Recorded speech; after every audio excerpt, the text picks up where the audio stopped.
अभी हमारे यहाँ एक तिथि आने वाली है, अक्षय तृतीया। उसका मतलब क्या होता है? अक्षय, जिसका कभी क्षय ना हो। जब हम भगवान शंकर को चावल का दाना चढ़ाते हैं, जैसे बहुत ध्यान दीजिएगा महाराज, बहुत समझने वाली बात है, बहुत ध्यान से।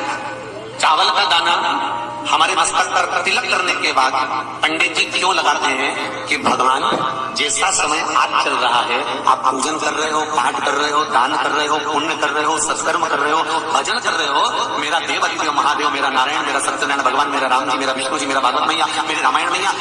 ब्राह्मण मस्तक पर तिलक लगाने के बाद चावल इसलिए लगाता है कि जैसा समय आज चल रहा है, भगवान तुमको ऐसा ही समय बनाकर रखे और तुम ऐसे ही चार चांद लगाते रहो, दान पुण्य संकीर्तन करते रहो, इसलिए मस्तक पर चावल का दाना लगाया।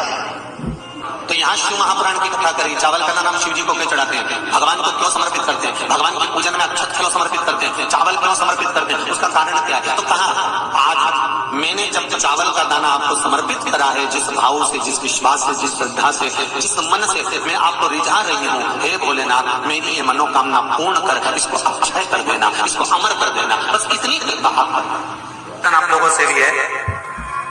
अमावस्या आ रही है, पूर्णिमा आ रही है, नवमी आ रही है, बैसाख की तीज आ रही है, अक्षय तृतीया। सत्तू का प्रयोग अवश्य करना, करोगे ना? उसका दान अवश्य करना। कोई आए उसको थोड़ा सा सत्तू अवश्य खिलाना। 3 चीजें होती हैं सत्तू में, गेहूं, चने की दाल, जौ, इनको गलाया जाता है। रात भर गलाने के बाद इसको फिर सेका जाता है, सेक कर पिसाया जाता है, फिर उसका प्रयोग किया जाता है। महाराज चाहे फिर उसको घोल कर शक्कर के साथ, गुड़ के साथ, नमक के साथ, जीरे के साथ, पुदीना के साथ, जिसके साथ तुम्हें खाना है वो तुम्हारे ऊपर, पर दान करना सत्तू का जरूर। एक चुटकी मात्र भी अगर सत्तू आपने दान किया है बैसाख महीने में, उसका फल जरूर मिलेगा, जरूर करना। हमने भी विचार करा है, जितने लोग ऑनलाइन दान कर रहे हैं, दान सहयोग राशि अकाउंट में डाल रहे हैं या सहयोग दे रहे हैं, तो अमावस्या, नवमी और पूर्णिमा को भी कुबेरेश्वर धाम में जितने भी भगत आते हैं उनको सत्तू का ही प्रसाद वितरण किया जाएगा। जो लोग दान दे रहे हैं उनके सहयोग से ही ये क्रम किया जाएगा। प्रयास शिव उपासना, शंकर का भजन। कभी एक विचार करिएगा कि नरसिंह अवतार बैसाख के महीने में हुआ, कुर्मा अवतार बैसाख के महीने में हुआ, हयग्रीव अवतार बैसाख के महीने में हुआ, परशुराम अवतार बैसाख के महीने में हुआ, माता जानकी का अवतार बैसाख के महीने में हुआ। आखिर बैसाख के महीने में, माधव महीने में इतनी महत्वता क्यों?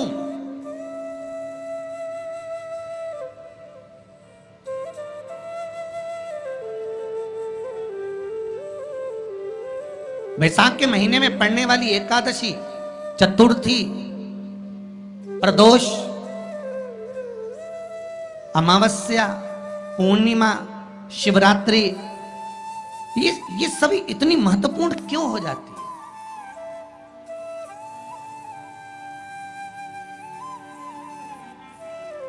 इसकी महत्वता इतनी प्रबल क्यों हो जाती है? किस लिए?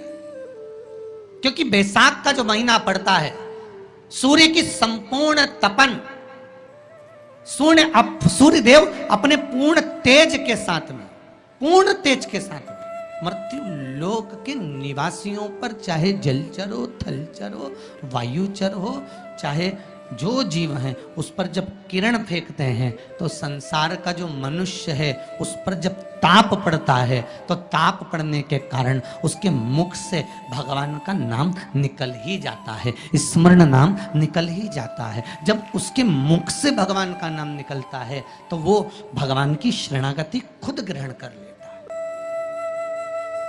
स्वयं।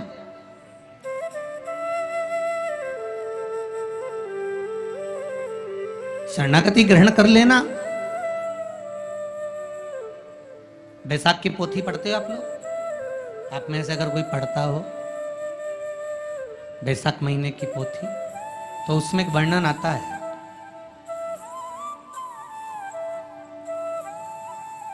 गीता प्रेस गोरखपुर के कल्याण अंक में भी आप ये पावन बैसाख चरित्र श्रवण कर सकते हैं। उसमें बैसाख महीने की पोथी में 10वें दिवस की कथा में 10वें अध्याय में एक व्याध और शंख मुनि का चरित्र आता है।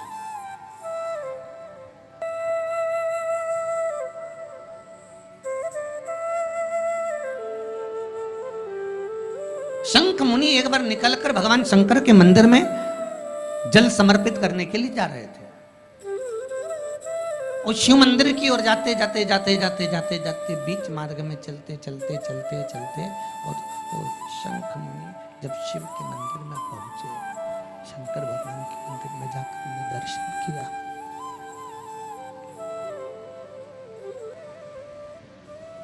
जल का पात्र उठाया और वो जल का पात्र उठाकर जब भगवान शिव को समर्पित कर रहे थे तो उसी समय जल का पात्र उठाकर जब शंकर भगवान को समर्पित करा गया और शंख मुनि निकलकर जब बाहर आ रहे थे, आते आते शंख मुनि के मन में एक भाव उत्पन्न हो गया कि जब हम भगवान शिव को कुछ वस्तु समर्पित करते हैं तो उसका फल, उसका पुण्य फल हमें कितने समय में प्राप्त होता है। ये शंख मुनि के मन में एक विचार जागृत हो गया, शंख मुनि के मन में एक भाव जागृत हो गया।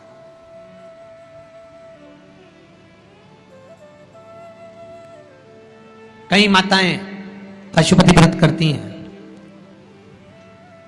कई ऐसी भी माताएं हैं जिन्होंने 2-3 बार पशुपति व्रत कर लिए होंगे, दूसरे को बताया, उसने व्रत करा, उसका हो गया, उसको फायदा भी मिल गया, और ये 3 कर ली, उसके बाद भी कुछ ना कुछ रह गया। तो इसके मन में आया कि बताओ, मैं भी व्रत कर रही हूँ, ये भी व्रत कर रहे हैं, ये भी व्रत को सुन कर रहा है, मैं भी व्रत कर रही हूँ, आखिर बात समझ में नहीं आती। उसको लाभ मिल गया, मुझे लाभ नहीं मिला, उसको लाभ की अनुभूति हो गई, मुझे लाभ की अनुभूति नहीं हुई। तो कभी विचार करना कि तुमने उसको पशुपति व्रत बताया, उसने व्रत किया और बड़े दिल से करा, बड़े बड़े दिल से करा, तुम्हारे बताए अनुसार करा,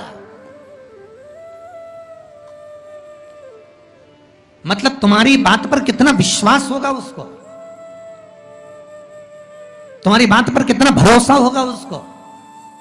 और तुम्हारे बताए अनुसार उसने पशुपति व्रत कर लिया और उसका काम हो गया, और तुम 2 बार 3 बार 4 बार 5 बार कर चुकी तो भी नहीं हुआ। उसका कारण क्या हो सकता? उसका एक कारण है, तुम्हारी बात पर उसने विश्वास कर लिया पर तुम अभी विश्वास पूर्ण रूप से कर नहीं पाई हो। तुमने ये सोचा है कि दुनिया कर रही है तो अपन भी कर लो। एक बार महाराज ने बोला है कर लो, देखा जाएगा, पर तुम्हारे भारत में वो जागृत है, तुम्हारे पास में वो जागृत